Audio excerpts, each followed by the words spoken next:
Did you know there are 2 million Americans living without access to clean water and sanitation services? And with the challenges of maintaining a water infrastructure that is a century old, in some places there is growing concern about the stability of our current and future water systems. Here to tell us more is Christy Horsky, Value of Water Campaign Director. Welcome to the show.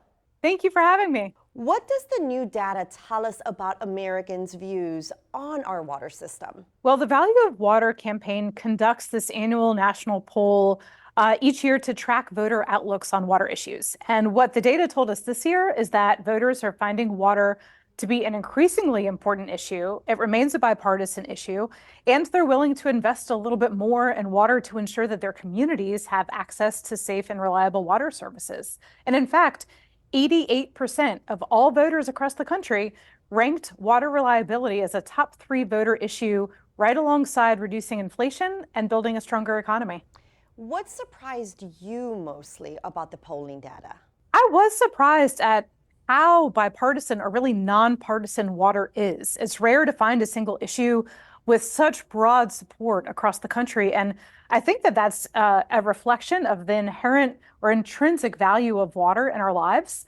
I was also really surprised that despite concerns around voter affordability, that people are still willing to spend up to $50 more a year on their water bills to ensure that reliable access to safe water and to wastewater services in their homes. And what are the symptoms of our aging water system? Well, much of America's water infrastructure is 100 years old or even older in some places. And that means that it has outlived its useful life. Water mains are breaking with more frequency.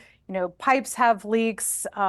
We're seeing increased climate impacts that are not able to be addressed as well. And all of those can lead to symptoms like lack of affordability around water bills. If your local utility needs to spend a lot of money to repair a big water main, that cost can be passed on to you, the ratepayer. And that obviously has a bottom line impact on your household income, for instance.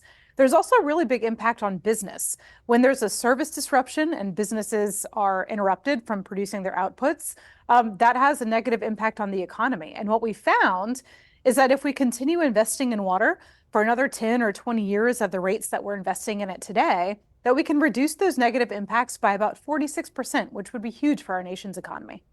And how is current funding for water being spent to address these aging systems? Well, back in 2021, Congress passed the Infrastructure Investment and Jobs Act. That was an influx of $55 billion for America's water systems, the single biggest investment in water in the history of our country. Sounds like a huge number. It is a big deal. But at the end of the day, it's a drop in the bucket toward investing at the amount that we need to really make a difference in our entire country.